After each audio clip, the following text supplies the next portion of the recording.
प्रिय विद्यार्थियों, आपका महाविद्यालय के YouTube चैनल पर एक बार फिर से स्वागत है। हम बात कर रहे थे हाइब्रिडाइजेशन के। आज हम बात करेंगे sp3 हाइब्रिडाइजेशन की। sp3 संकरण। जब एक s व 3p परमाणु कक्षक संकरण में भाग लेते हैं तो उसे sp3 संकरण कहते हैं।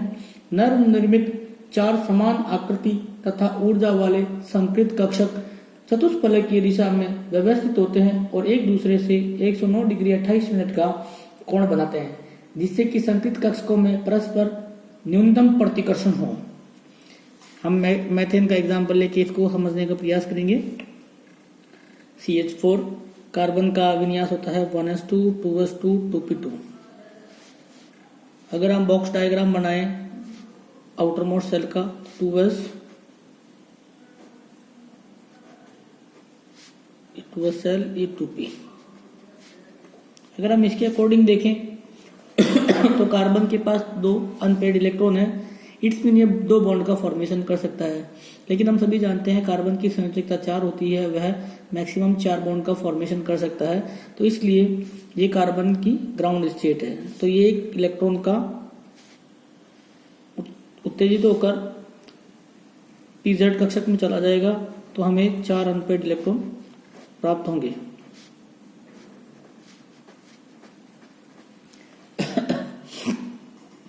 ये चारों कक्षक मिलकर संकरण करेंगे और नए संकृत कक्षक बनाएंगे। S कक्षक आपको पता है गोलाकार होता है। उसी प्रकार px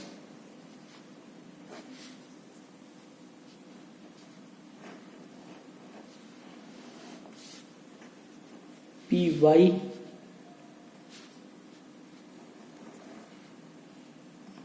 और pz, ये चारों कक्षक आपस में मिलकर अपनी ऊर्जाओं का पुनः वितरण करके उतनी ही संख्या में नए अधिक दिशात्मक समान ऊर्जा के संकृत कक्षकों का निर्माण करते हैं। और ये कक्षक कुछ इस प्रकार के बनेंगे। जितने एटॉमिक ऑर्बिटल संकरण में भाग ले रहे हैं उतने ही संकृत कक्षक बनेंगे। तो 4 ले रहे हैं तो 4 भाग बनेंगे। इसके बाद ये अपने आप को अरेंज करते हैं।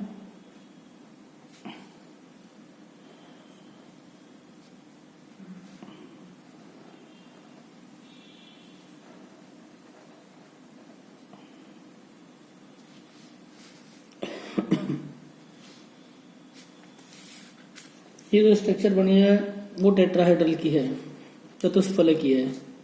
अब क्या है, एक एक हाइड्रोजन इनके साथ ओवरलैपिंग होके बॉन्ड का फॉर्मेशन करता है।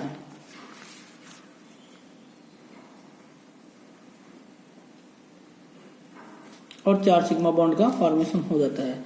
हाइड्रोजन का विन्यास होता है 1s1। इट्स मीन इसका s कक्षक अतिव्यापन करता है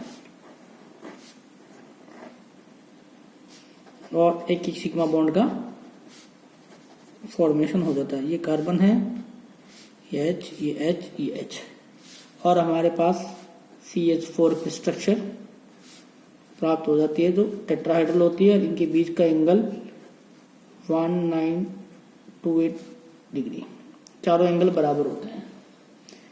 अन्य संकृत कक्षकों की भांति sp3 कक्षक अन्य परमाणु तथा संकृत कक्षकों के साथ अतिव्यापन कर बंध बनाते हैं। इस प्रकार संकरण में CH4 है, कार्बन टेट्राक्लोराइड है, अमोनिया है, वाटर है, एक्सेट्रा एक्सेट्रा। ये मेथेन का आणविक कक्षक चित्र है। इसी प्रकार आप एथेन का भी बना सकते हैं, अमोनिया का भी बना सकते हैं। अमोनिया का देखते हैं हम।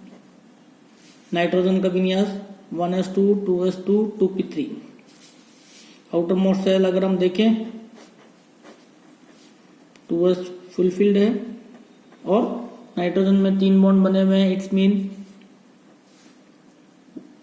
3 अयुग्मित इलेक्ट्रॉन हैं।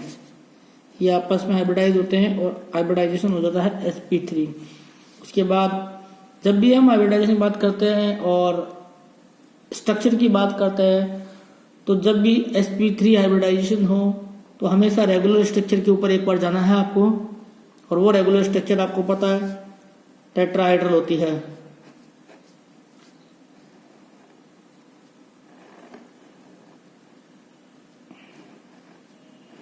तो आपको हर बार इसी स्ट्रक्चर पे एक बार जाना है, उसके बाद इसमें मॉडिफिकेशन करना है कि क्या हुआ। अब 3 बॉन्ड बने हुए हैं, इट मीन 3 हाइड्रोजन आएंगे, 1 2 एंड 3। हाइड्रोजन का एस कक्षक करेगा, तो हमने यहाँ 3 हाइड्रोजन, ये हाइड्रोजन, क्योंकि एक 2s कक्षक कंप्लीट भरा हुआ है, इसका मतलब है कि एक लोन पेयर का जोड़ा है। इसलिए अगर हम स्ट्रक्चर की बात करें तो ये लुक लाइक पिरामिड, ये लोन पेयर। इसी प्रकार जब हम वाटर की बात करेंगे तो बेंड शेप आएगा, क्योंकि 2 लोन पेयर होते हैं उसके अंदर, तो 2 लोन पेयर होते हैं, इट्स मीन उसकी जो स्ट्रक्चर है, पहले तो हमें रेगुलर स्ट्रक्चर पे ही जाना है। ये ऑक्सीजन, ये H, और 2 लोन पेयर है, 1 और 1 2। आप इसको ऐसे भी बना सकते हो वाटर को,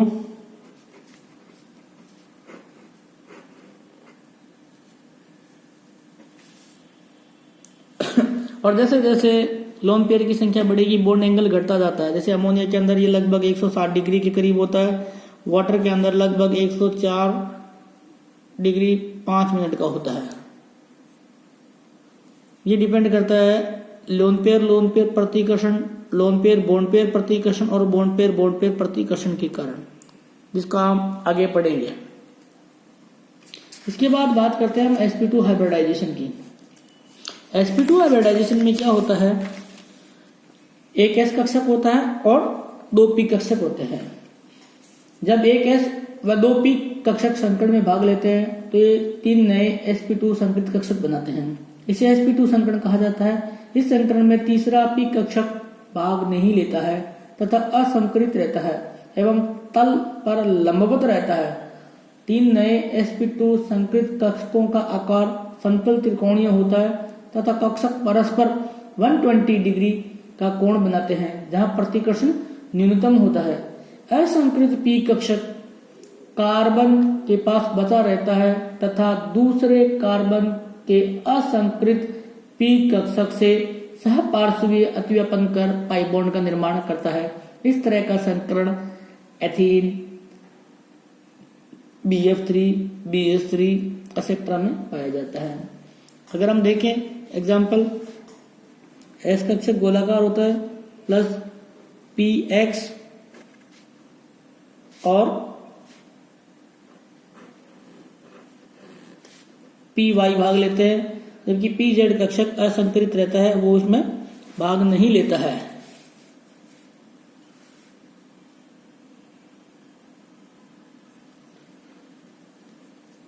जब ये तीनों मिलेंगे तो 3 नए संकरित कक्षक बनेंगे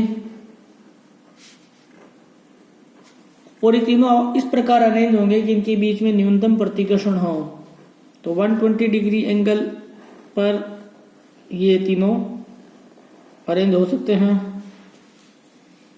और ट्राइगोनल प्लेनर स्ट्रक्चर बन सकती है।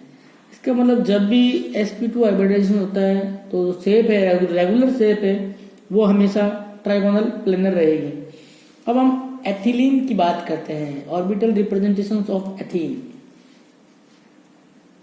एथीन का कक्षक चित्र वही है, कार्बन का विन्यास 1s2 2s2 और 2p2। Outer most shell ground state में और एक्साइटेड स्टेट में, क्योंकि अपना हाइब्रिडाइजेशन sp2 है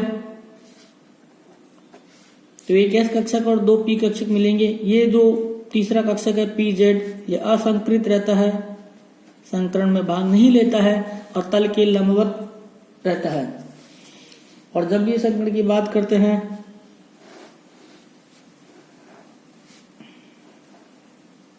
और इसी प्रकार दूसरा कार्बन सेम विन्यास का और ये pz कक्षक उसका जो असंकरित है। दूसरे कार्बन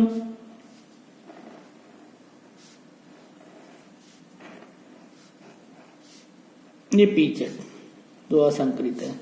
इन दोनों के बीच में ओवरलैपिंग से सिग्मा बॉन्ड का फॉर्मेशन हुआ और हाइड्रोजन आएंगे और अतिव्यापन करेंगे, इधर भी हाइड्रोजन अतिव्यापन करेंगे और ये दोनों कोलेटरल अतिव्यापन के द्वारा पाई बॉन्ड का फॉर्मेशन करेंगे। तो इस प्रकार एथीन का कक्षक चित्र बन जाएगा। इसी प्रकार sp संकरण, जिसमें एक s कक्षक और एक p कक्षक, वही कार्बन एक्साइटेड स्टेट में ये sp हाइब्रिडाइजेशन, इसके अंदर py और pz जो ऑर्बिटल है वो लंबवत रहेंगे, संकरण में भाग नहीं लेंगे, असंकृत होंगे और दूसरे कार्बन के असंकृत कक्षकों के साथ कोलेटरल बॉन्ड पाई बॉन्ड का फॉर्मेशन करेंगे अतिव्यापन करके। तो इस प्रकार हमने संकरण के बारे में देखा। ऑर्गेनिक केमिस्ट्री के अंदर यदि हम संकरण नॉर्मल वे में देखें तो सिंपल सा लॉजिक हमारे सामने आता है। जहां कहीं भी कार्बन सिंगल बॉन्ड से गिरा हो तो वहां हाइब्रिडाइजेशन sp3 होता है, डबल बॉन्ड से गिरा हो वहां sp2 होता है और ट्रिपल बॉन्ड से गिरा हो वहां sp होता है। मेजर कॉन्सेप्ट ऑर्गेनिक में ये लिया गया है, लेकिन कुछ एक्सेप्शंस भी है, जैसे एलीन। ये जो कार्बन है sp2, ये वाला कार्बन भी sp2, लेकिन जो कार्बन दोनों तरफ डबल बॉन्ड से गिरा हुआ है वह sp हाइब्रिडाइज होता है। बहुत बार कंपटीशन एग्जाम में पूछा गया है। इसी प्रकार बेंजाइन हाईली रिएक्टिव इंटरमीडिएट्स होता है, इसके सारे कार्बन sp2 हाइब्रिडाइज होते हैं। हमें लगता है ये कार्बन जो है sp और ये कार्बन भी sp होना चाहिए, लेकिन प्रॉपर अतिव्यापन नहीं होने के कारण यह बंध प्रॉपर नहीं बनता है, जिसके कारण हाइब्रिडाइजेशन sp2 ही रह जाता है। Thank you.